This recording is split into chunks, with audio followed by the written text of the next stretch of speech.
시작할까요? 네.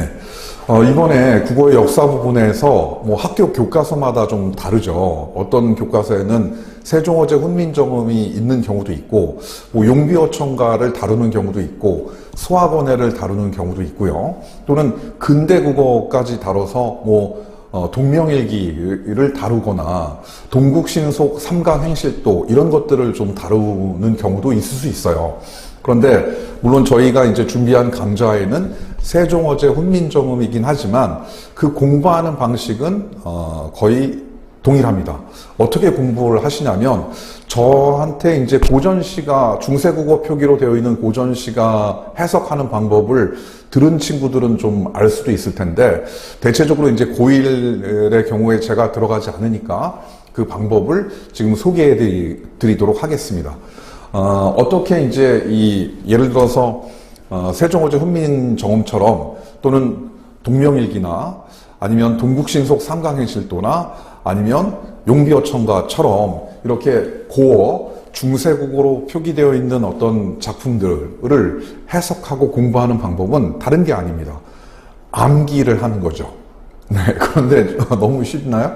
너무 간단하면서도 쉽죠. 근데 이 암기하는 방법을 가르쳐 드리려고 해요. 어떻게 하냐면 얘를 눈으로 보지 말고 구절마다 소리내서 읽으세요. 왜냐하면 이 중세국어 또는 옛날 말인 고어들은 현대말의 뿌리가 되기 때문에 이게 연관성이 있습니다. 발음의 연관성이 변화돼서 조금씩 달라지는 거죠.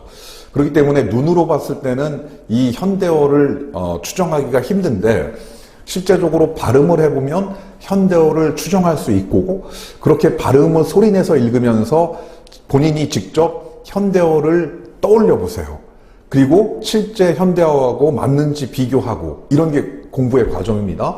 그것을 반복하다 보면 암기가 제대로 됩니다. 그러니까 예를 제가 좀 소개해 드리면 이런 식으로 저기는 나랏말씀이 중국의 다라를 눈으로만 한 글자 따라가면서 보는 게 아니고 직접 소리를 내보세요. 틀려도 좋습니다. 그 정확한 발음이 아니라도 괜찮아요.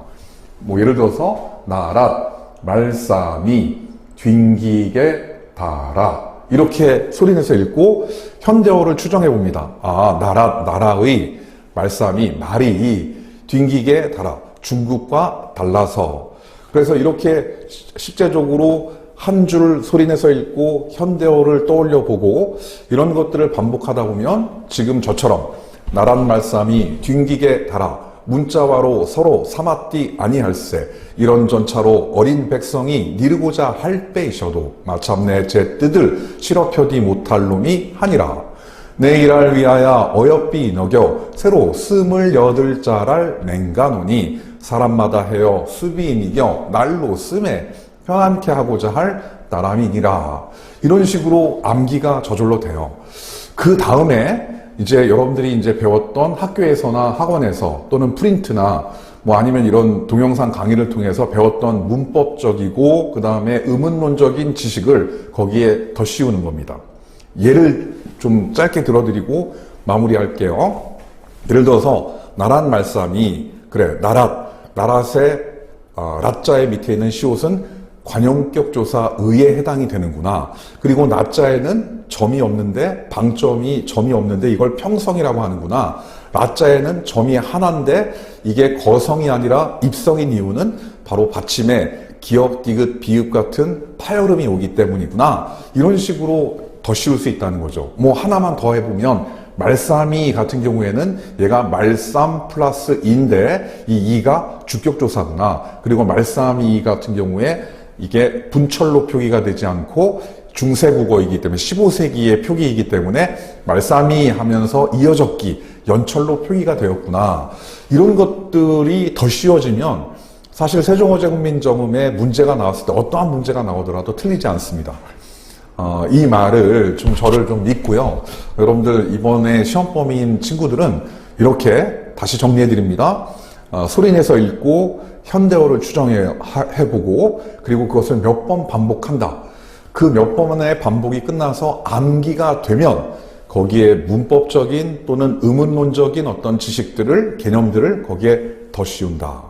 그리고 나서 완전하게 자기의 머릿속에 장착이 될 때 어떠한 문제가 나와도 틀리지 않는다라는 꿀팁을 드리면서 오늘 제가 여러분들에게 전달하려고 하는 내용을 마무리할까 합니다.